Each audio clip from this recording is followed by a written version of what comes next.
has been said that you can't teach an old dog new tricks. Well, it's a good thing we're not dogs when it comes to the work of the kingdom. Hi, this is Barry Phillips with 10-Minute Torah. Day number 1, the Torah portion, Pekudei. This Torah portion will conclude our study of the book of Shemot or Exodus. So next week we start the fascinating book, and yes, I said fascinating, book of Leviticus or Vayikra. Can't wait to get there.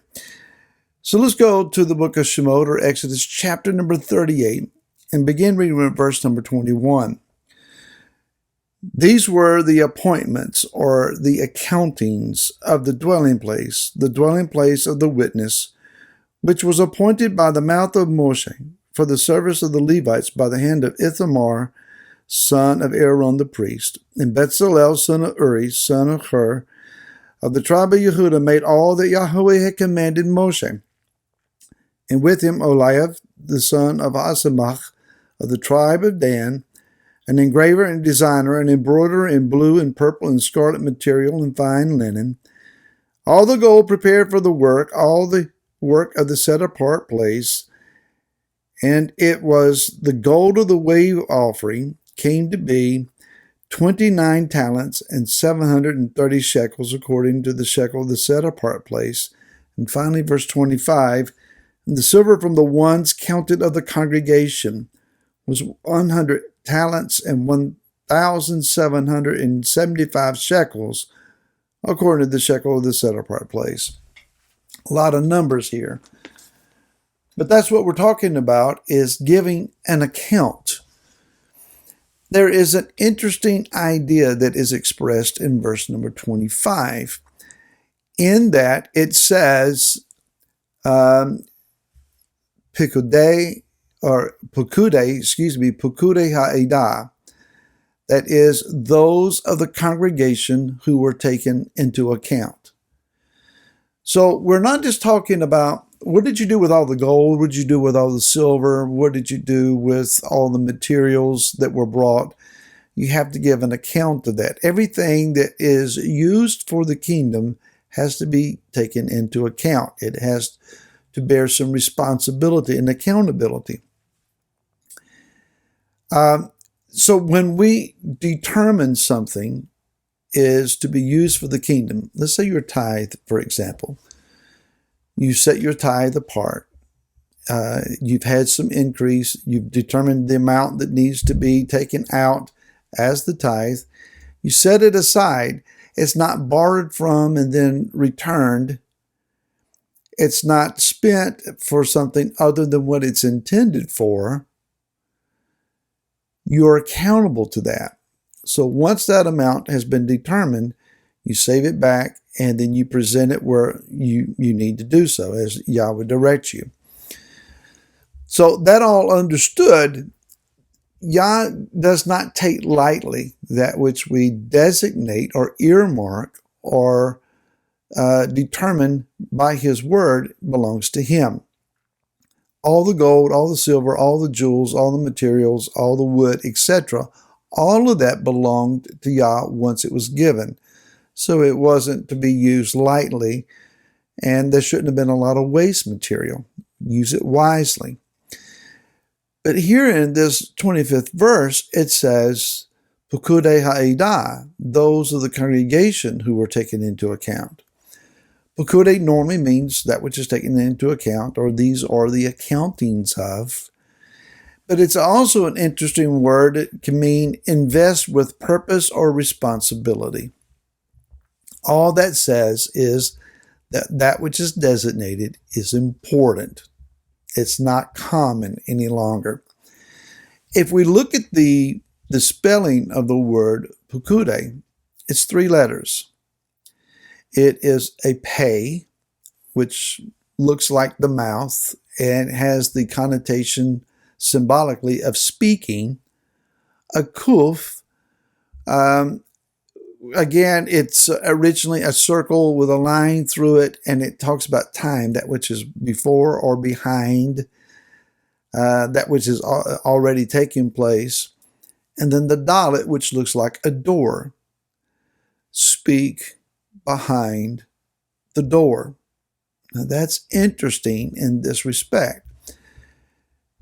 Yah takes us personally into a private place to give an account of our lives.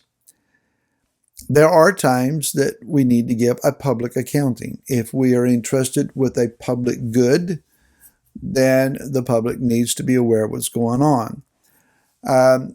When someone gives a contribution, say, to House of David, where I teach and where I lead, there are those that take those funds, they record those funds, they disperse those funds under direction, and they give an accounting. And if there needs to be, what happened to this money, how much was spent, where did we send it, those records are open to those who give. When it comes to gifts, those things that are privately, personally entrusted to us, then the one who has given them to us very well may say, Barry, let's talk about the gifting that you have that I've entrusted to you, and what have you done with it? Sometimes I can say, Master, I'm doing this and this and this, and other times it's, sir, I'm not doing as much as I should. And I need motivation. I need some help here. I need some ingenuity. Send me someone to help me to figure out how to better utilize the gift. The gift may be laying dormant. None of us like the idea that we're going to be held accountable for that which we're not using. There are those who say, if I haven't touched it, I haven't used it in X amount of time, gotta go. If I haven't worn this particular piece of clothing in X amount of time, it doesn't need to be in my closet anymore. I'm not going to wear it. I'm not going to fit into it again. It's got to go. But when it comes to the gifts that Yah has entrusted to us, those opportunities, it's not just spiritual gifts, it's opportunities, it's time. It could be finances, it could be skill sets, it could be encouragement, it could be motivating someone. It could be a lot of different things. But if he's entrusted it to you, he's expecting you to produce with it, all of us. And he does so birthing in us a desire. Someone has asked many, many times perhaps, where did these people get these weaving skills and these artisan skills? The Rambam, an ancient Torah commentator, says that it was something that they found deep within their nature and found the ability to do them. These were formerly hidden powers that came about as a hidden desire or a deep desire to fulfill Yah's will to build the Mishkan. So will and desire gave birth to skill, to an ability. Personally, many years ago, about 30 plus years ago, I'd always had an inward desire to play guitar. Always wanted one, always wanted to learn how to play. By a series of circumstances, I ended up with a guitar. It wasn't very valuable. It was not very easy to play. But I had a guitar and a chord book. And that inward desire to worship and to play and to sing to my Creator gave birth to a skill. I practiced. I played until my fingers were near bleeding, an hour a day, every day, looking at that chord book until I mastered it.